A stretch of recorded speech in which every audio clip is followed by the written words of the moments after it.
The consensus is crumbling. Extraordinary scenes of a man on a train refusing to wear a face mask have circulated online in the last 24 hours. Notwithstanding the details of that case, it's pretty clear that when it comes to policing this mask rule, the authorities have lost the plot. Because do you know why? They have no authority. How can you have authority when so many people are flouting the face mask rule, and when the science around face masks is so divided? Dr. Jenny Harries, herself Deputy Chief Medical Officer for England, someone of whom I'm a huge fan because she's always honest and she's not part of this government groupthink, she said last weekend there is no strong evidence either way on whether masks work.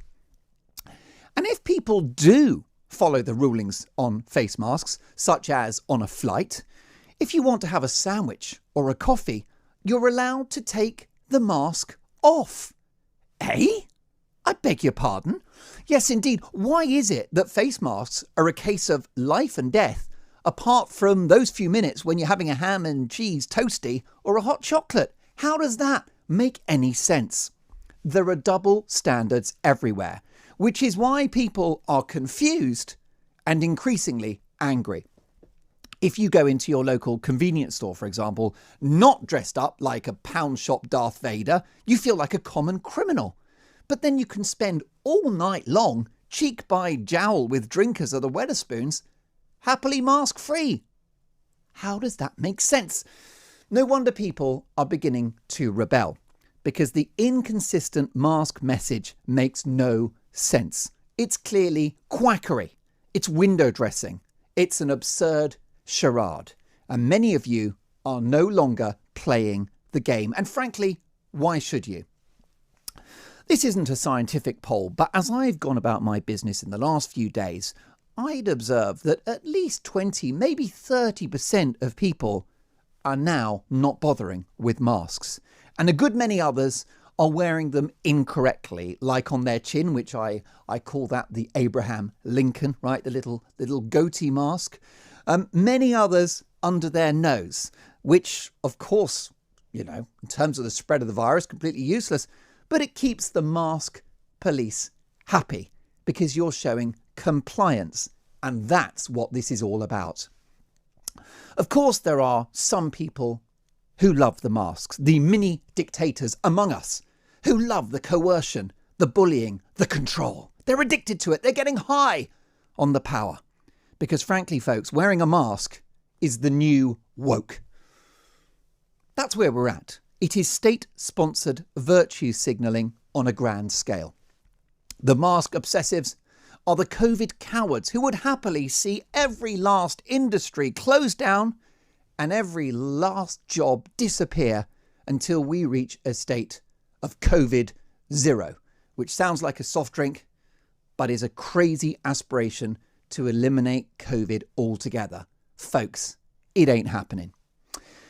If it were to happen, there of course would be no country left at the end of it. Now, we were not stupid when the initial government advice at the beginning of the pandemic came out. The advice was to stay home and save lives. We got it. We also got it when we were told to stay alert in May. But we're now being taken for fools, and many people are rebelling. But obviously, you mustn't take to the streets to demonstrate, because like Piers Corbyn, a rare member of the Corbyn family I agree with, you'll be saddled with a 10,000 quid fine for your pleasure. We are told that masks are there for reassurance. Did you know that? Apparently that is the most compelling argument for masks is reassurance. Well, I'm not very reassured by the prospect of £2 trillion worth of national debt. I'm not very reassured by a forthcoming tsunami of unemployment and a health epidemic for the thousands of people still scandalously not treated for other conditions and illnesses.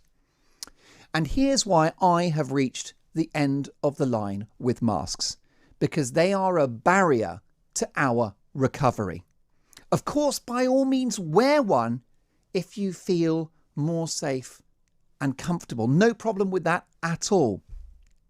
But as long as masks remain mandatory with no compelling science to back them up, I believe that this country can never fully recover. That's right, masks are a barrier to our recovery, our return to normal. Masks have become a symbol not of protection, but of trepidation, of caution, and of irrational fear.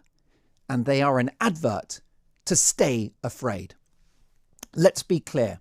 With thousands of people openly flouting the rules, the government have definitely lost the dressing room on this one. That number of disaffected people will only grow, mark my words. Civil disobedience is sadly inevitable. And I say that with a heavy heart because our brilliant society has its foundations in the rule of law. But it's time for the government to recalibrate its response to COVID-19. A nasty virus, yes, that we all hate, absolutely. But one for whom the medicine is now killing the patient.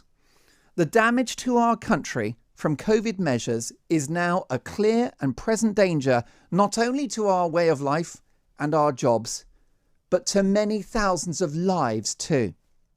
If you want to save lives and get the country back on track, the only option is to get back to normal. And the first step to achieving that is to get rid of these wretched, god-awful, damned, blinking, uncomfortable, scientifically empty, useless masks. This is Talk Radio.